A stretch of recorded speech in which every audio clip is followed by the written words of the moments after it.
ফিলিস্তিন ইস্যুতে আমাদের করণীয় ও বর্জনীয় কি?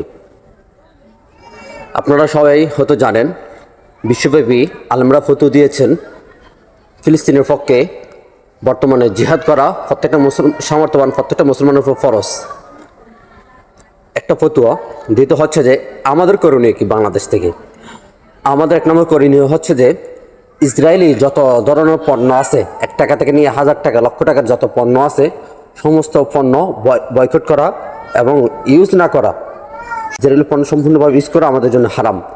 দ্বিতীয় হচ্ছে যে ইসরায়েলের পণ্য পাশাপাশি আমেরিকার পণ্য, কারণ ইসরায়েলের সাথে পরিপূর্ণ সম্পৃক্ত আছে আমেরিকা সম্পূর্ণ সহায়তায় ফিলিস্তিনি মা বোনদেরকে মারা হচ্ছে, খুন করা হচ্ছে। তো আমেরিকার দূতাবাস আমাদের বাংলাদেশে আছে, আমেরিকার দূতাবাসকে বয়কট করা এবং তাদের যাবতীয় লেনদেন, ওদের সাথে যাবতীয় কার্যক্রম সম্পূর্ণভাবে বয়কট করা, এ হচ্ছে আমাদের ইমানের দাবি।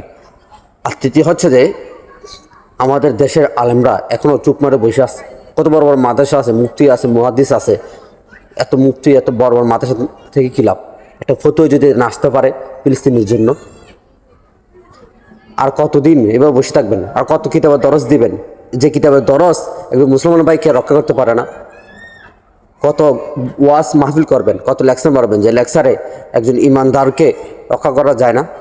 লেকচার টেকচার বাদ দিয়ে বন্ধ করে এবং এই একটাই ফতোয়া দেন যে ইসরায়েলের যাবতীয় কার্যক্রম, ইসরায়েলের সাথে সম্পৃক্ত যাবতীয় সব কিছু বন্ধ করে দেন। এই একটা ফতোয়া আসে বাংলাদেশ থেকে যে ইসরায়েলি 7 আপ, কোকাকোলা, পেপসি এরকম যা আছে সম্পূর্ণ ব্যবহার করা হারাম। এরকম একটা ফতোয়া বাংলাদেশ থেকে আসুক। আপনাদের ডাকে পুরো বাংলার মানুষ সাড়া দিবে। আপনারা একটা ডাক দেন। আপনারা ডাক দিতেছেন না কেন? আপনাদের কিসের ভয়? ক্ষমতার লোভ, অন্য কিছু? এই সব কিছু বাদ দিয়ে ফিলিস্তিনি মা বোনদের পাশে দাঁড়ান। এ হচ্ছে ইমানের দামি।